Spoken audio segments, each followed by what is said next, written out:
What's going on, everybody? The topic of today's video is anger is toxic. So I wanted to share a little story with you guys that actually just happened to me today. And I want to share this story because I think it shows just how toxic and dangerous negativity and anger can be in your life. So the first question that I have for you is, when you feel angry, what happens to your physiological state? Like, I know personally, when I get angry, I am like, my whole body changes. I kind of get extremely tense. My mind seems to kind of go almost red and almost like a tunnel vision. Seeing red, there's a reason that example exists. And I notice myself coming from a place of extremely high, empathetic, sympathetic, understanding, a feeling of oneness, so this extremely high vibrational energy, to when I get angry, I get upset, or someone or something doesn't meet my expectations, I get pulled into this angry, negative energy that just pulls me down. It almost sucks the life out of me. And I'm making these videos for you guys, and I became a life coach solely because I had my own struggles in life that pushed me to want to help other people. So, what I kind of worry about is there's so many life coaches, so many people putting videos out there online, and a lot of this stuff is positive, right? A lot of this stuff is inspirational, and it seems like they're like, wow, this person knows a lot. They seem very, very knowledgeable. And a lot of those people are extremely knowledgeable. But I would propose this, is it seems to me like most of the people out there that are claiming to be life coaches or claiming to be gurus or whatever, really haven't had these real life experiences to draw from and to pull from. It's almost as if they're just regurgitating, facts, or regurgitating facts that they've read in some book or some philosophy or some stoicism type stuff. And to me, that lacks the genuineness. I think one of the reasons that I love doing these videos for you guys is that I can show you that I am no different than any one of you. I turned my life around the exact same way that you're gonna have to go about turning your life around. And I am not going to sit here and be like, oh yeah, I have all the answers. I am the all-knowing, or I don't have any bad days, or I don't, absolutely not. Absolutely not. Something that I actually learned very early on when I began this life coaching practice is there are actually therapists for therapists. Therapists have their own therapists that specialize in treating therapists. So it's to say you're infallible, or, oh, I don't have any room to grow, or whatever. Don't lie. Don't bullshit yourself. That is not the truth. Even me, I am always learning. I am always keeping my mind open to the fact that I don't know everything, and that each new day is a new opportunity to evolve and to grow my understanding of just not only myself, but my external world as well. And that's how I've worked through so many problems that have arisen in my life, and challenges and difficult situations that have arisen in my life.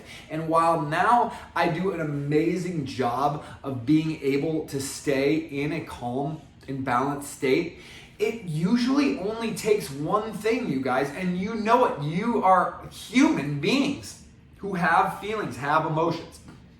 It takes one thing to snap you out of a good mental state. Now, that is the reason, that one fact alone is the reason it is so important to take care of yourself all the time, both physically, mentally, spiritually, and emotionally. Because when those negative situations happen, when you are presented with something that is trying to pull your energy out of a positive, peaceful, balanced state, that's when you need all of those tools. That's when you need, like, okay, my body's feeling good, everything's feeling good, okay, all I need to do is calm my mind down, get control of my mind. My mind then will, relay the message to my body. Then my body will start relaxing, my physiology will start changing again, and I'll come back to this centered, peaceful state. But again, you guys, it only takes one small thing to happen to absolutely get somebody to lose it and to trip out.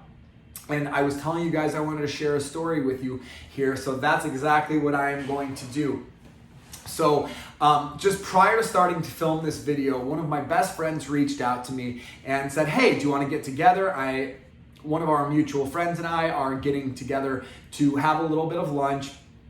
And I'm like, hey man, listen, thank you so much for the invite. Typically, I don't eat until about, 3 to 5 o'clock. Honestly, that's the first time I usually eat my first meal of the day, because that's about the time that I'm actually getting hungry for the day for the very first time. So, I'm sitting and I'm like, but I haven't seen my friend in a while. It'd be really good to get out of the house. I could just start filming. So now I'm trying to figure out my motives, which is what I just talked to you guys about in the very last video. And I'm trying to justify whether or not I should stay and record a video, or whether I should just go out and have some lunch and do the video afterwards. So my friend says something that just absolutely gets me, and this is a friend that I have is one of my absolute best friends, and he knows me very, very well. He says, well, I'm sure that if you come to lunch, you'll have, or at least one new video topic to talk about. And I'm sitting and I'm like, damn, he knew. That was my kryptonite. That was he knew I wanted to see them, and I was kind of just hesitant because I just wanted to get some work done. I wanted to make this video for you guys. And, I think my social life can wait, when it comes to stuff like this. But in this instance, we're on quarantine, and, we don't really get together all that often. So they decided, they decided, they're going to go out to eat. I'm like, you know what? Okay. He's absolutely right. I can make this video anytime. And so I'm like, you know what? Hey, I'll meet you over there. I'm on my way. So it's about 10 minutes or so from my house. I am riding, I ride a scooter, and I am on the road that goes directly to this restaurant. I literally only have to make one turn to get there. Coming out of my community, I stay on this one road for about 5 minutes, make one turn, and then another 2 or 3 minutes, and I'm there. I'm not going very far. So there's a guy in the left-hand lane, I'm in the right-hand lane. There is a car that I am not joking, a 350Z Nissan. So you guys know, it's or if you're not familiar, look it up. It's just a small 2-door sports car. This guy, I am not joking, because I'm looking in my rear view. He is this far from my back tire, just riding my ass. Now, you guys, if you are ever behind it, this is common sense, so I don't have to tell you balanced alphas. But you know what? For those of you who it might not be common sense, if you are driving in a car and there is a two-wheeled vehicle, whether it be a motorcycle, a scooter, or a bike, you need to give that person distance from you. You need to put at least a few car lengths away, because if that person slams on their brakes, you are going to run them over, and you are going to be charged with involuntary manslaughter if they die because of you running over them. So, and again, this is just, sorry, I don't even know why I shouldn't have had to say that at all. So, at some point, the car to the left of me kind of backs up, kind of giving him this tiny little gap that if he wanted to cut me off, he could have, I didn't think he was going to do it because that's how close this guy was to my car. Sure enough, a second later, boom, cuts me off, almost clips my bike again. So I literally am like swerving to get out of the way of this guy's car, swerving to get around me as he races forward. We get to the light at the exact same time. This dickhole thought that he was in such a rush that he was going to kill somebody to get to the exact same spot that I was, literally 5 seconds behind him. And I will tell you guys, and this was my bad, and this is why I'm like, I'm more than willing to share this story because it shows that I'm a human too. I make mistakes. I'm not infallible. I am pissed off. I actually step off of my scooter, and I'm like, are you out of your mind? And I'm now using expletives at this point, so you can make up the rest.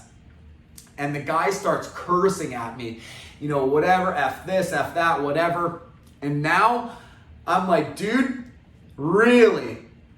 And I like, we're essentially about to get into it, You really say that, get out of your car, say it to my face. Mind you, I have my whole thing, and I'm like, I'm not trying to be a tough guy or anything like that. Clearly, I'm probably trying to be a tough guy in this situation. And he says something to me that just makes me explode. Like, I don't know what it was. I think it was like, maybe you fucking bitch or whatever it was that this guy said to me. It sent me, like, the seeing red I described to you. I was seeing red. So I went up and I kicked the side of his car door. That was what I did because I'm like, you know what? You don't care about anybody but yourself. You care about your car a lot. He was all souped up and stuff. Here's what I think of your car because you don't have any consideration for life. I kicked this guy's car. The next thing you know, you guys, this guy is pulling out a gun. That's how serious it gets. So now I find myself cutting over in traffic to get out of this guy's, if he does start firing this gun, God forbid, road rage happens. People die in road rage all the time. I'm sitting and looking at myself after like, dude, you didn't have to escalate that. You should have just let that go. You didn't have to get all pissed off. He could have hit you, but he didn't hit you. And you know what? Just let it go. Be on with your day. But my pain body inside was wanting to connect with his pain body, potentially this quarantine or being all locked up or whatever. And at that time, they were like supercharged and, we were getting ready to go toe to toe. And this is how fast things can escalate. You guys, this is how fast you can lose your life. I mean, I'm sitting here telling you guys this as like just kind of a wake up that was like, I was literally on my way to go just have a nice lunch with a couple friends that I haven't seen in a while. And that was where this led to because I allowed anger to overtake my emotions. Instead of being in control of my anger and me controlling the anger, my anger was put out into the universe. Another person who was angry picked up on that negative anger, and again, our pain bodies, the anger merged and it met and it just blew up. It created a scary, scary situation, you guys. And that's like, again, this is just a regular, it's a whatever, it's middle of the week and just we're gonna go grab some lunch.